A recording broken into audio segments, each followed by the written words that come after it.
when you visualize something very clearly, you believe that you 100% can get there. Arnold Schwarzenegger terminated his box office competition. I sold myself on that stage. Ladies and gentlemen, Arnold Schwarzenegger! Thousands of people screaming, Arnold, Arnold,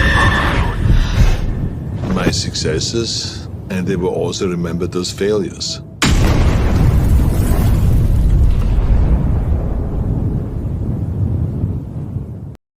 Now let me get right away to the first rule of success. The first rule of success is to have a vision. You see, if you don't have a vision of where you go, and if you don't have a goal where you go, you drift around and you never end up anywhere. It's like you can have the best ship in the world, you can have the best airplane in the world. If the pilot or the captain doesn't know where to go, it would just drift around. It would not end up anywhere, or most likely in the wrong place. So I was very fortunate that I stumbled onto my vision. I mean, as you know, I was born in 1947 in Austria after the Second World War. And I didn't really like Austria when I grew up. I couldn't wait to get out of there. I couldn't see myself becoming a farmer or a worker in a factory or anything like that. Even though my parents wanted me to stay there and have a normal life. My father wanted me to become a police officer like he was. My mother wanted me just to stay there and marry a girl with the name of Heidi, hopefully, and have a bunch of kids and run around like the Van Trapp family in The Sound of Music. But that was their vision, not mine.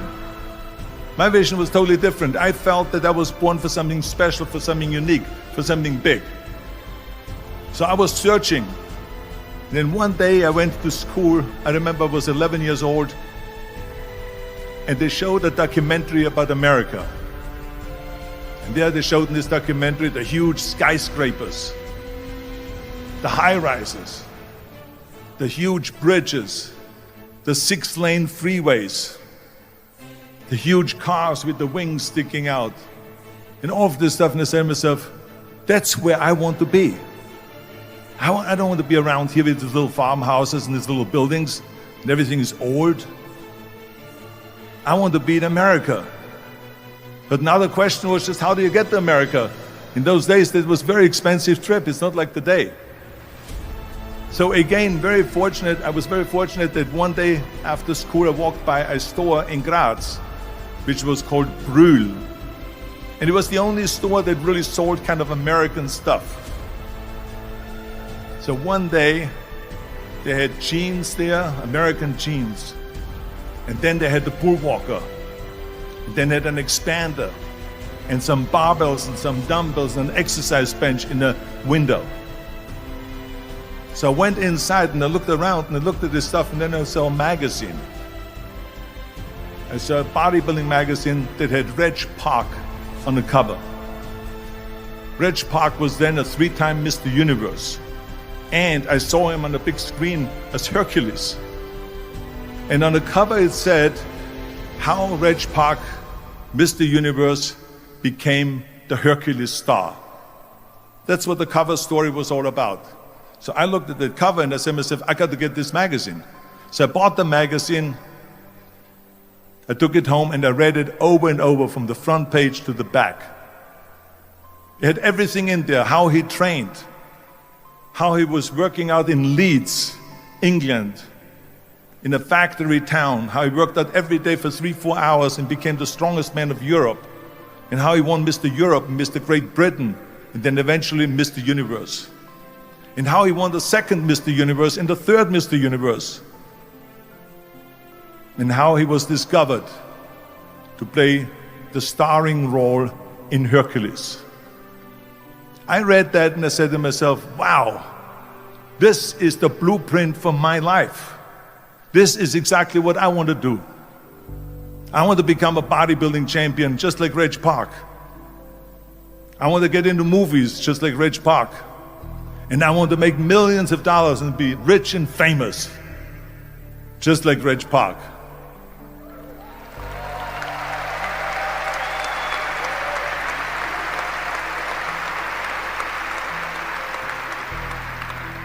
Do you know how great it felt that I knew where I was going? Imagine the majority of people don't know where they're going. I knew where I was going, that I'm going to become this bodybuilding champion just like him. So it was just a question of how do you do it? I was so relieved because when you have a goal, when you have a vision, everything becomes easy.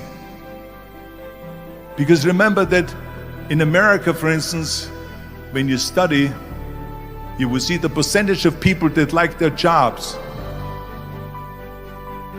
74% hate their job in America.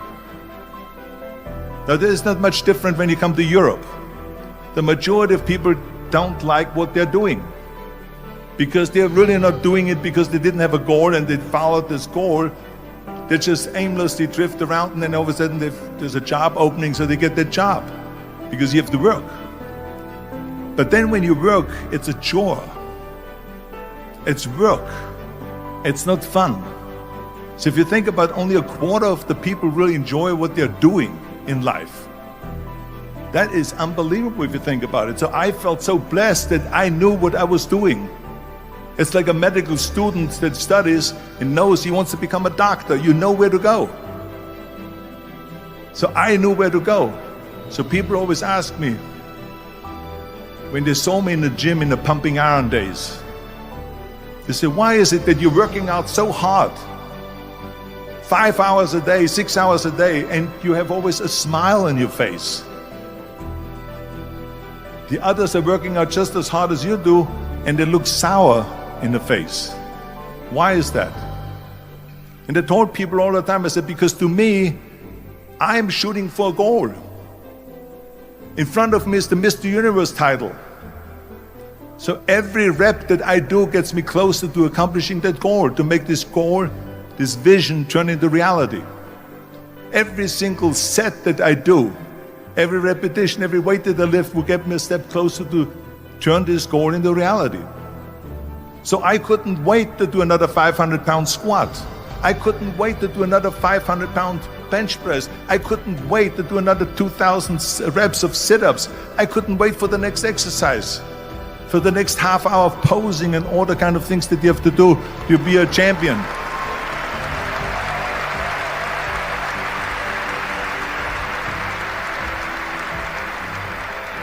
I felt so great knowing where I was going, and I tell you, it worked. I mean, think about it. And I was just not visualizing just my exercise, but I was really lifting the trophy over my head. That's what I was thinking about. And with the age of 20, I went to London and I won the Mr. Universe contest as the youngest Mr. Universe ever. And it was because I had a goal.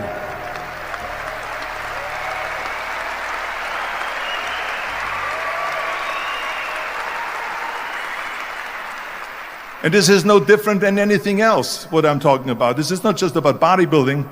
It was the same in acting. I remember when I was doing Conan the Barbarian. I was crawling on the rocks with a sword in my arm, crawling on all four. And of course, being that it's Conan, I didn't have clothes on or anything like that, right? So I was kind of, my knees were bare, my elbows were bare and everything else, and I'm crawling on the rocks. So after 10 takes, my elbows were bleeding and my knees were bleeding.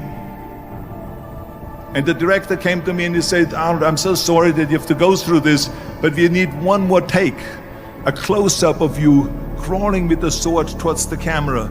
Can you handle one more take? And I said to him, I don't know what you're talking about. He says, I'm totally fine. He says, but you're bleeding. I said, because I don't feel it, because I can visualize what the scene will look like in a film. And I'm so excited about this scene.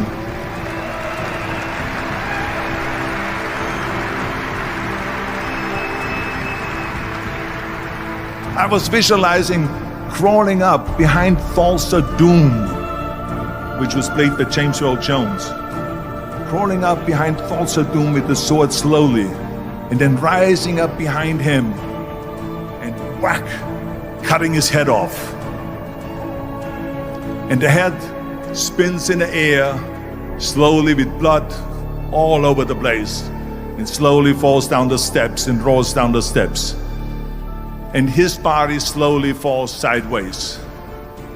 That was what I was visualizing, and that was very important because he, in the movie, killed my parents, killed Conan's parents. And that was revenge. And he always said that flesh is stronger than steel. And I wanted to prove to him that no, steel is stronger than flesh. And so I had this in my mind. And so this is why it didn't matter if I had to do another 50 takes or 100 takes, no matter how much I bleed on my elbows or my knees. I saw that vision of the perfect scene, and it was an important scene, and I would do it over and over again until we got it.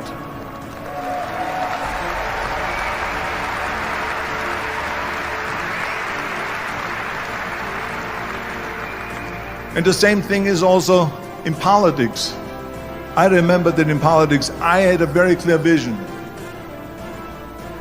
that I will be the leader of California. This is as far as I could go because I was not born in America, so I could not run for president. So being the governor of the fifth largest state, I should say the largest state, the fifth largest economy in the world, was for me really the ultimate title, the ultimate accomplishment in politics. So even though people came up to me and says, why don't you go and run for something smaller, you're never gonna make it. I ran for governor, and then 2 months later I became governor of the state of California. Again, because I had a very clear vision what I'm gonna do with California. So let me tell you something, visualizing your goal and going after it makes it fun. You got to have a purpose no matter what you do in life. You got to have a purpose. So that's rule number one, have a vision. Rule number two is, don't listen to the naysayers. Don't listen to the naysayers.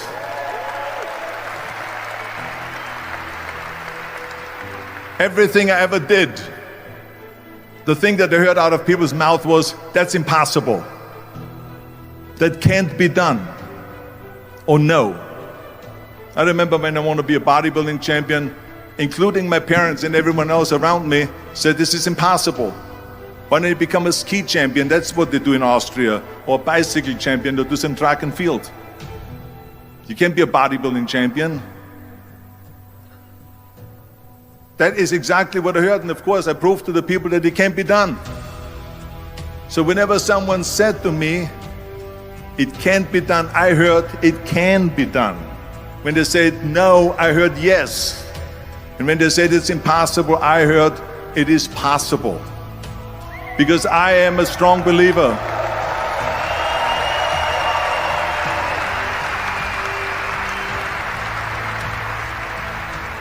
I'm a strong believer of what Nelson Mandela said, that everything is always impossible until someone does it.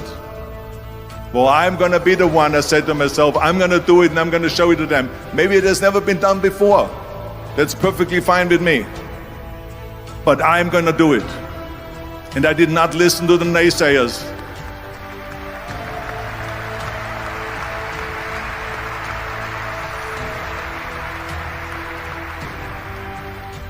The same was also when I went into, not just in bodybuilding, they said no.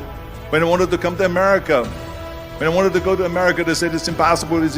There's no money that you have to fly even over there. You have no money when you go over there to live with.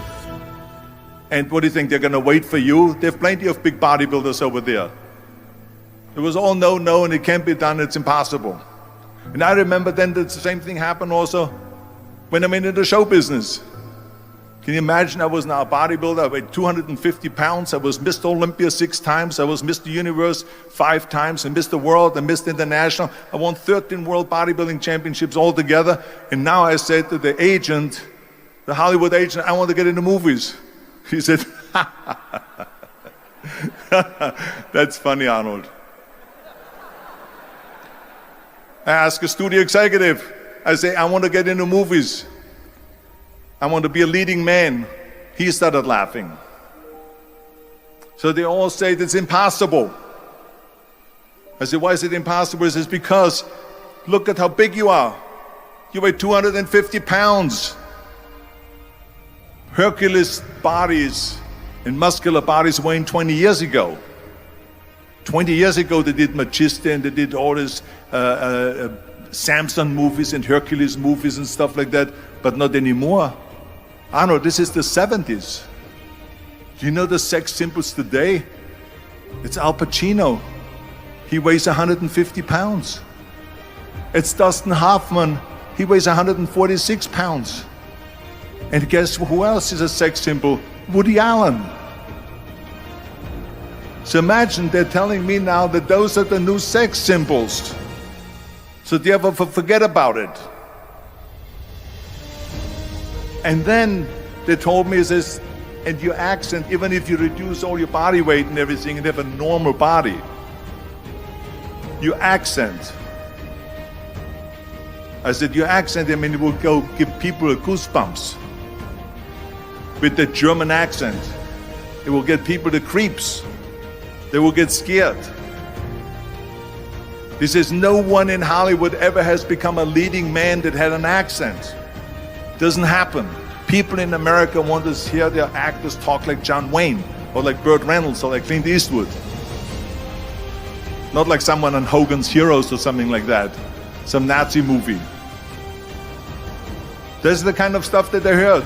They said, no, you see, it's impossible. And plus your name who can pronounce Schwarzenegger or something like that. No one can pronounce that, so forget about it, Arnold. This is the kind of thing that I heard. Imagine, you go from studio executive to studio executive, from agent to agent, from manager to manager, and they all said exactly the same thing. Now that's very encouraging, isn't it? But you know something? I didn't give a shit. I didn't.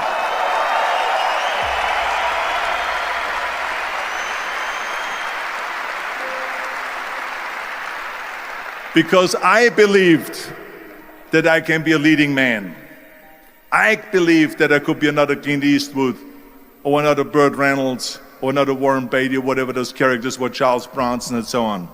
I believed that I could be those people. I said, there's enough room on that ladder that I can fit up there. And I looked back again and learned from what I learned in sports. In my case, in bodybuilding. It's all about the hard work that you put in. I said to myself, in bodybuilding, I worked out 5-6 hours a day. I'm going to do the same thing now for acting. And of course, I went to college to study English. I studied voice, accent removal, acting classes, and all of this stuff, all day long. I worked and I worked and I worked. And within a short period of time, I made one movie called Hercules in New York, which of course went right into the toilet.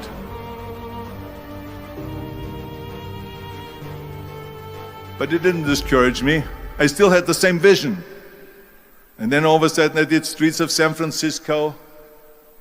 I did Stay Hungry and Pumping Iron and The Villain. And then all of a sudden I was asked by Dino De Laurentiis and by Universal Studio, biggest studio, to star in Conan the Barbarian. And after I did Conan the Barbarian, the director at the press conference said to the press, the director was John Milius, he said to the press, if we wouldn't have had Arnold, we would have had to build one. So think about that.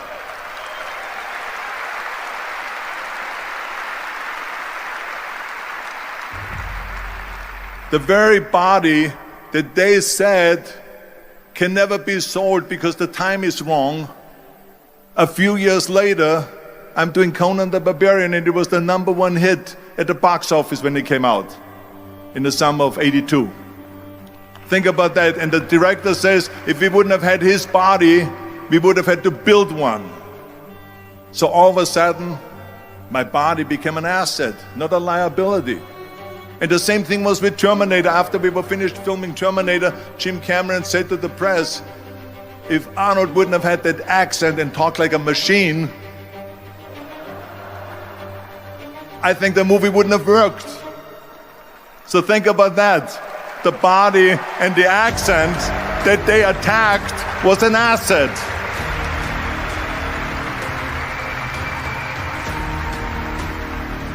But I didn't listen to those losers. I didn't listen to them at all. Because that's exactly the way it was in politics again, when everyone said no, no, no, and it can't be done. And then became governor of California. And this is with everything like that. This is just the reality of it, is that you cannot listen to the naysayers. So this is a very important lesson for all of you. So when someone says, no, this is a stupid idea, you in your mind, you don't have to say it, but in your mind just say this, fuck you, you're an asshole. What do you know?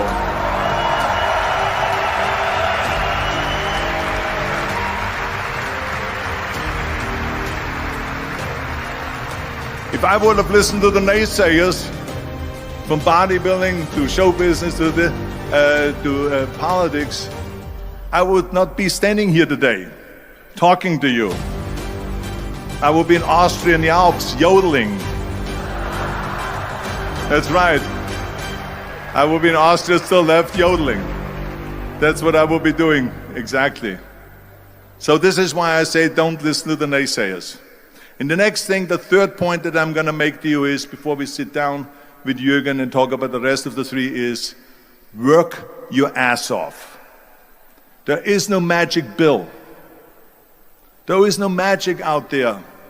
You cannot get around. You have to work and work and work. I can tell you, I've watched the day for half an hour, Jürgen and his wife that put on this show, this great, great event here. They work their ass off to put this together. All year long they work and they work and they work. This does not come together by itself.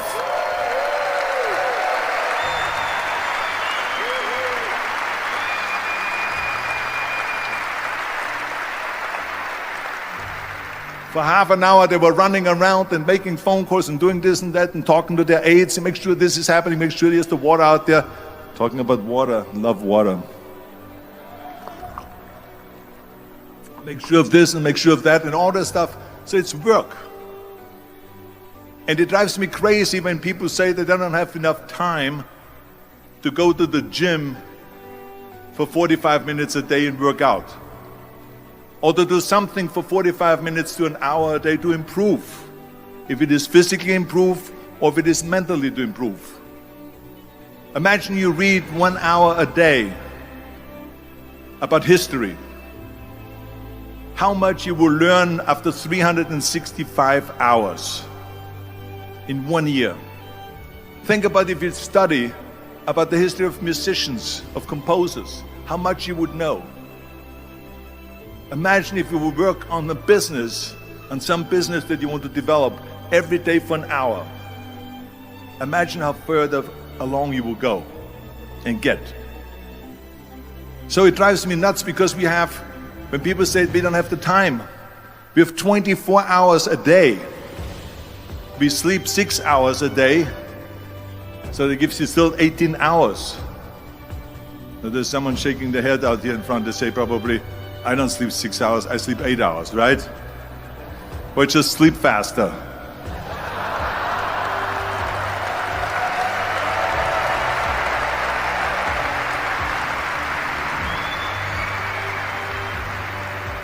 So we have 18 hours a day. The average person works around 8 to 10 hours. So let's assume it's 10 hours, so we have 8 hours left. Then you travel around an hour a day, maybe 2 hours a day. So now you have still 6 hours left. So what do you do with these 6 hours? What do you do with these 6 hours? Then we eat a little bit, then we schmooze a little bit, talk a little bit to people and all that stuff. But you can see how much time there is available if you organize your day. So you got to work hard. I mean, let me tell you something. When I went to America, I went to college. I went and worked out 5 hours a day. And I was working on construction. Because in those days in bodybuilding, there was no money. I didn't have the money for food supplements or anything. So I had to go to work. So I worked on construction. I went to college. I worked out in the gym, and at night from 8 o'clock at night to 12 midnight, I went to acting class 4 times a week. So I did all of that. There was not one single minute that I wasted. And this is why I'm standing here today.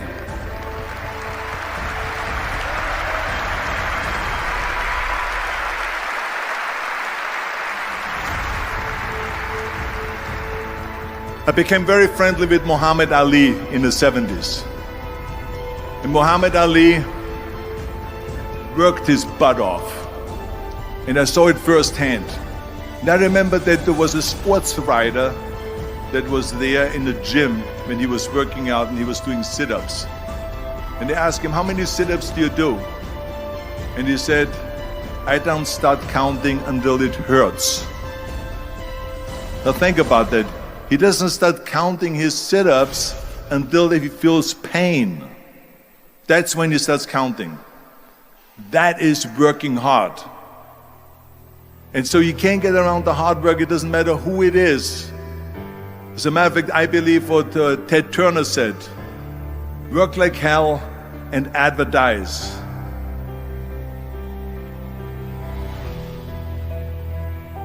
You get it? Work like hell, go to bed, and early to rise, work like hell and advertise. So you work your ass off, and then you let the world know about your work. That's what it is all about. Let people know. If you have a company, if you have a movie, if you do sports, work your ass off, but then advertise and let everyone know.